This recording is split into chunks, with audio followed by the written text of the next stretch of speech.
नमस्कार दोस्तों, बुद्धि विहार यूट्यूब चैनल में आपका स्वागत है।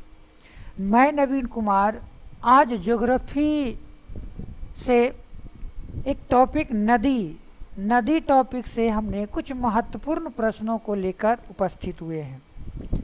आज का जो टॉपिक है, हम विभिन्न नदी से संबंधित जो प्रश्न पूछे जाते हैं किसी भी एग्ज़ाम में, तो उस एग्ज़ाम के दृष्टि से हमने छाट कर एक महत्वपूर्ण सेट तैयार किए हैं, जिसका आज हम डिस्कशन करने वाले हैं। दोस्तों, अगर कोई व्यक्ति हमारे चैनल पर नए हैं, कोई विद्यार्थी हमारे नए चैनल पर नए हैं, तो प्लीज़ मेरे चैनल को सब्सक्राइब करें, बेल आइकन को दबाएं और इस प्रकार से हम वीडियो बनाते रहें, हमें मोटिवेशन मिलते रहे और हमारे प्रयास से आपकी सफलता में कुछ सहयोग कर सके। चलिए, इधर उधर की बात ना करते हुए हम अपने मूल मुद्दे पर आते हैं। आज नदी से संबंधित कुछ प्रश्नों को डिस्कशन करते हैं। आज का पहला प्रश्न है, जब नदी मैदानी इलाकों में प्रवेश करती है, आपको पता होगा कि नदी जो है वो हमेशा पर्वत या पठारी क्षेत्रों से निकलती है।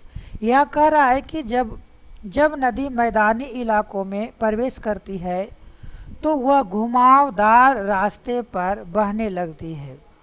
नदी के इस मोड़ को क्या कहा जाता है?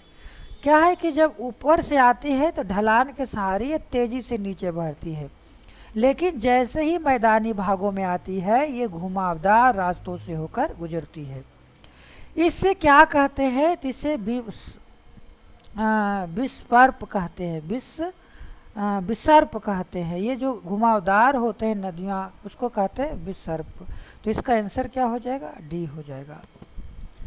अगला क्वेश्चन है कि हिमालय की अधिकांश नदियाँ किस प्रकार की होती है? भारतीय जो नदियाँ हैं, भारतीय नदियों को दो भागों में बांटा गया है। एक है हिमालय से निकलने वाली नदियाँ और दूसरा है पठार से निकलने वाली नदियाँ। तो जो हिमालय से निकलने वाली नदियाँ हैं, इस नदी में वर्षा के साथ बर्फ पिघलने से भी पानी प्राप्त होता है। इस कारण से हिमालय की नदियाँ में वर्ष भर पानी होती है। इस कारण से इसे बारहमासी नदियाँ कहते हैं। क्या कहते हैं? बारहमासी नदियाँ कहते हैं। तो हिमालय से निकलने वाली जो नदियाँ होगी वो बारहमासी नदियाँ होगी, अर्थात इसमें वर्ष भर पानी होते हैं। जैसे गंगा नदी है, ब्रह्मपुत्रा नदी है, सिंधु नदी है, ये सभी बारहमासी नदियाँ हैं जो हिमालय से निकलती है। अगला क्वेश्चन है कि निम्नलिखित में से भूपृष्ठ जल नहीं माना जाता है, यानी कौन सा इसमें ऐसा क्षेत्र है जो भूपृष्ठ यानी भूमि के ऊपर जल नहीं माना जाता है? तो यहाँ कह रहा है झीलों की को झील तो ऊपरी भाग में ही होता है, तो यहाँ पर इसको तो हम भूपृष्ठ का जल ही मानेंगे।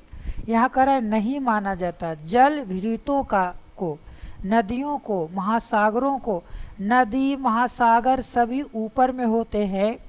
एक यहाँ पर आपको ऑप्शन छटता है जल भृतों को। देखो, अगर कोई बातें समझ में नहीं आए तो ऑप्शन से क्वेश्चन को बनाया जा सकता है। आपको पता है, झील के बारे में पता है, नदियाँ के बारे में पता है, महासागर के बारे में पता है, ये सभी पृथ्वी के ऊपरी भाग में पाए जाते हैं। एक आपको पता नहीं है जल भृतों के बारे में, तो बस इसका आंसर यही होगा, जल भृतों। यहाँ क्या कह रहा है कि जल भृतों क्या है? तो यहाँ जल भृतों भूजल से संपृक्त छिद्रवर्णा चट्टानों या तलछटों को एक समूह है जो मिट्टी में भूजल स्तर को संग्रहित करने और बनाए रखने में मदद करता है। कह रहा है सीमित जल भृत के ऊपर अभेद चट्टान या मिट्टी की एक परत होती है। यानी आपको क्या है कि एक मिट्टी की परत होती है जो पानी को अंदर जाने में मदद करता है, भूपृष्ठ जल के निर्माण में मदद करता है। चलिए अगला क्वेश्चन है 4 नंबर के, निम्नलिखित में से कौन सा पशु सुंदरबन डेल्टा में पाए जाते हैं? इसमें से कौन सा ऐसे पशु है जो सुंदरबन डेल्टा में पाए जाते हैं? तो यहाँ पर जानना है कि रॉयल बंगाल टाइगर। ये सुंदरबन डेल्टा कहाँ है? तो कहेंगे पश्चिम बंगाल में, पश्चिम बंगाल में। ये गंगा और ब्रह्मपुत्रा नदी के संगम पर जहाँ पर ये मुहाना बनाती है, वहाँ विश्व की सबसे बड़ी डेल्टा है सुंदरबन की डेल्टा, जहाँ रॉयल बंगाल टाइगर पाए जाते हैं। अगला सुंदरबन डेल्टा किन नदियों द्वारा बनाए गए हैं? तो यहाँ कहेंगे कि सिंधु, ये तो होगा नहीं, गंगा सिंधु होगा नहीं, गोदावरी होगा नहीं। यहाँ पर गंगा और ब्रह्मपुत्रा जहाँ पर गिरती है बंगाल की खाड़ी में, वहीं पर सुंदरबन की डेल्टा का निर्माण है, यानी सुंदरबन डेल्टा है। तो विश्व की सबसे बड़ी या सबसे तेजी से विकसित होने वाली डेल्टा है सुंदरबन की डेल्टा, जो गंगा और ब्रह्मपुत्रा के मुहाने पर स्थित है। अगला, निम्नलिखित में से कौन विश्व का सबसे बड़ा डेल्टा है? तो बता ही चुके हैं कि विश्व की सबसे बड़ी डेल्टा है गंगा ब्रह्मपुत्रा की डेल्टा, यानी सुंदरबन की डेल्टा। कह रहा है कि गंगा ब्रह्मपुत्रा डेल्टा विश्व का सबसे बड़ा डेल्टा है। गंगा ब्रह्मपुत्रा डेल्टा को गंगा डेल्टा, सुंदरबन डेल्टा या बंगाल डेल्टा के नाम से भी जाना जाता है। यानी इस डेल्टा को गंगा डेल्टा कह सकते, सुंदरबन की डेल्टा कह सकते, या बंगाल की डेल्टा भी कह सकते हैं। अगला है, भागीरथी अलकनंदा नदियाँ मिलकर किस नदी का निर्माण करती है? देखो, जब उत्तराखंड से गंगा निकलती है, उत्तराखंड से, जब उत्तराखंड से हिमालय से 2 नदियाँ निकलती है, भागीरथी और अलकनंदा, भागीरथी और अलकनंदा, जो आपस में मिलकर आगे चल करके गंगा हो जाती है, आगे चल करके गंगा हो जाती है। तो भागीरथी और अलकनंदा जो है गंगा की प्रारंभिक धारा है, तो ये क्या हो जाएगा? गंगा नदी। इसका आंसर क्या हो जाएगा? गंगा नदी। अगला है, गंगा नदी, गंगा नदी की मुख्य धारा को क्या कहते हैं? गंगा नदी की मुख्य धारा को क्या कहते हैं? तो यहाँ पर कहेंगे भगीरथी। हालांकि अलकनंदा और भगीरथी दोनों मिलकर गंगा नदी का निर्माण करता है, लेकिन आपको इसकी मुख्य धारा को क्या कहते हैं? भगीरथी कहते हैं। गंगा की मुख्य धारा को भगीरथी कहते हैं। अगला है, भागीरथी नदी किस ग्लेशियर से निकलती है? भागीरथी नदी किस ग्लेशियर से निकलती है? तो यहाँ कहेंगे गंगोत्री ग्लेशियर से। ये उत्तराखंड में है, गंगोत्री ग्लेशियर, यहाँ से जो है गंगा नदी निकलती है या भागीरथी नदी निकलती है।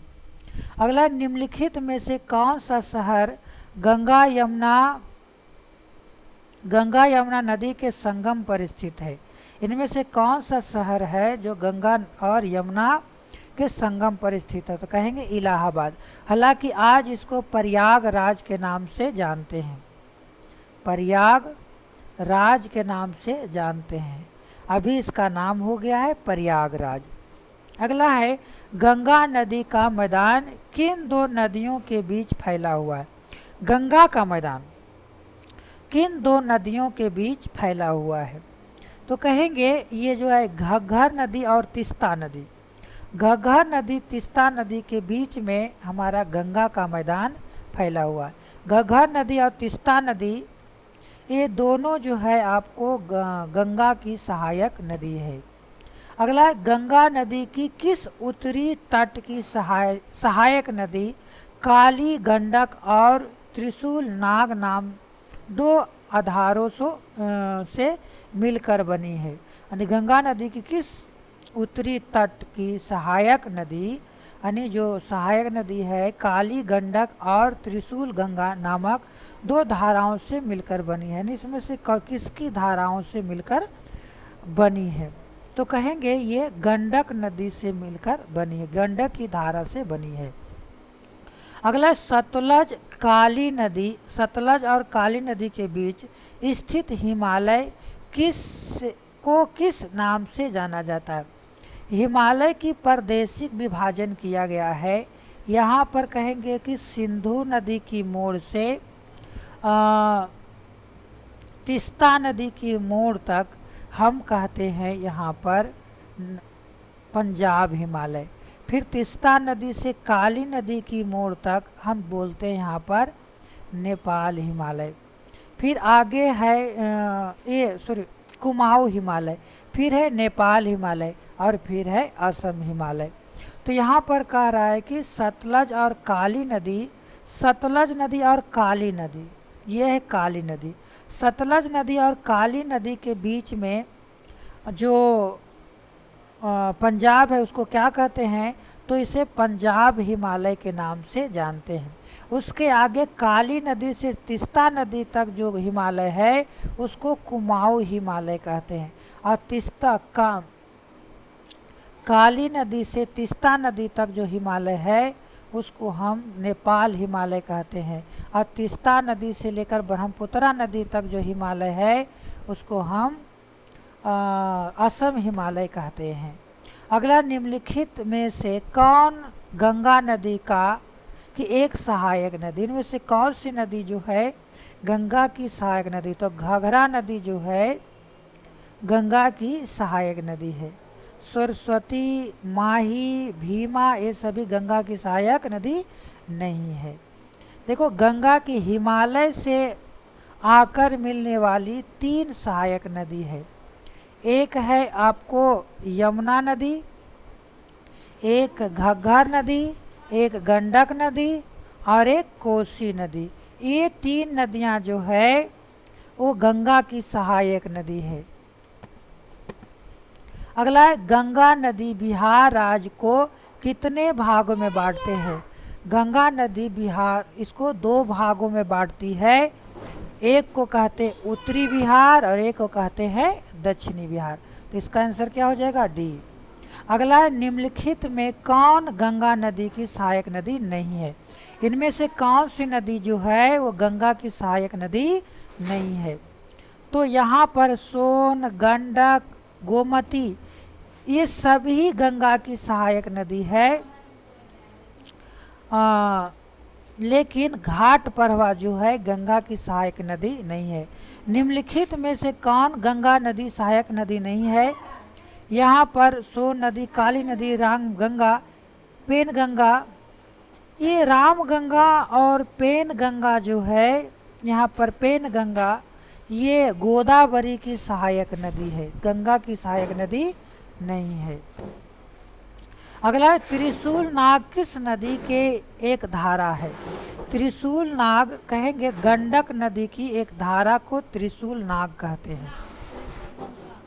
चलिए आगे चलते हैं कि भारत ने किस पड़ोसी देश के साथ 1996 में गंगा जल की समझौता करने और इसके प्रवाह को बढ़ाने के लिए फरक्का संधि पर हस्ताक्षर किया था। तो यहाँ पर गंगा कहाँ जाती है, बांग्लादेश में। तो भूटान में जाती नहीं, अफगानिस्तान में जाती, नेपाल में जाती नहीं, तो कहाँ जाती है, बांग्लादेश में। तो बांग्लादेश के साथ समझौता हुआ है।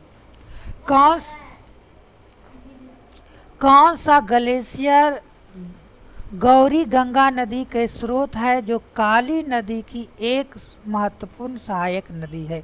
काली नदी की कौन सी ऐसी नदी है जो एक महत्वपूर्ण सहायक नदी है। तो ये हो जाएगा आपको मिलन ग्लेशियर। क्या है, मिलन ग्लेशियर। निम्नलिखित में से कौन सी नदी भारतीय हिमालय से निकलती है। इसमें से कौन सी नदी जो है वो भारतीय हिमालय से, यानी हिमालय के भारतीय भाग से निकलती है। तो एक ही होगा यमुना। कोसी नदी नेपाल हिमालय से निकलती है ना, गंडक नदी नेपाल हिमालय से निकलती है। यमुना नदी जो है यमुनोत्री हिमनद से निकलती है और ये उत्तराखंड से निकलती है। अगला, भारत में किस स्थान पर यमुना नदी का संगम गंगा नदी के साथ होती है।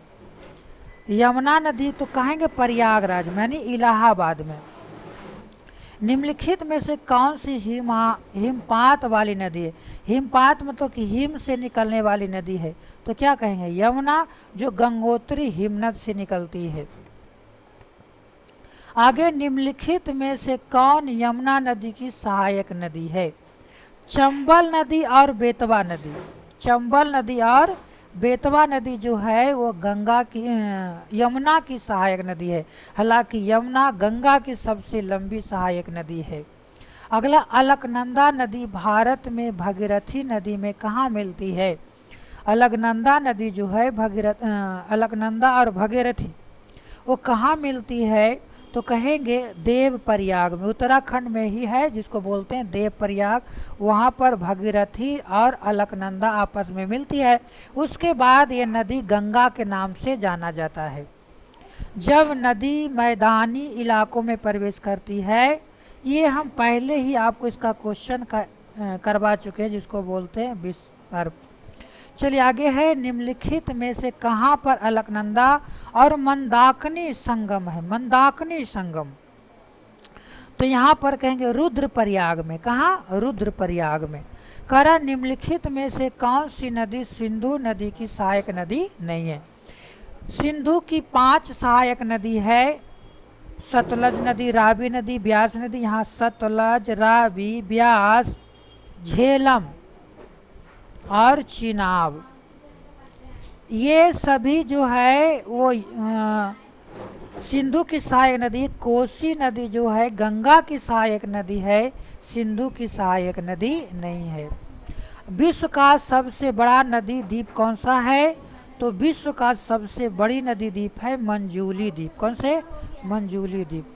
कहेंगे कि ब्रह्मपुत्रा नदी पर स्थित मंजूली द्वीप विश्व का सबसे बड़ा द्वीप है और ये सबसे बड़ा नदी द्वीप है, नदियों पर बना हुआ द्वीप है। ब्रह्मपुत्र नदी को उद्गम कहाँ से होता है? ब्रह्मपुत्रा नदी कहाँ से निकलती है? आपको पता होगा कि ब्रह्मपुत्रा नदी जो है मानसरोवर झील से निकलती है। कहाँ से? मानसरोवर झील से निकलती है। तो यहाँ पर कहेंगे कैलाश श्रेणी के चुनयुगुम ग्लेशियर कहेंगे या मानसरोवर ग्लेशियर कहेंगे, यहाँ से निकलती है। चले दोस्तों, इस प्रकार से हमने ज्योग्राफी नदी से संबंधित 30 प्रश्नों का डिस्कशन किए।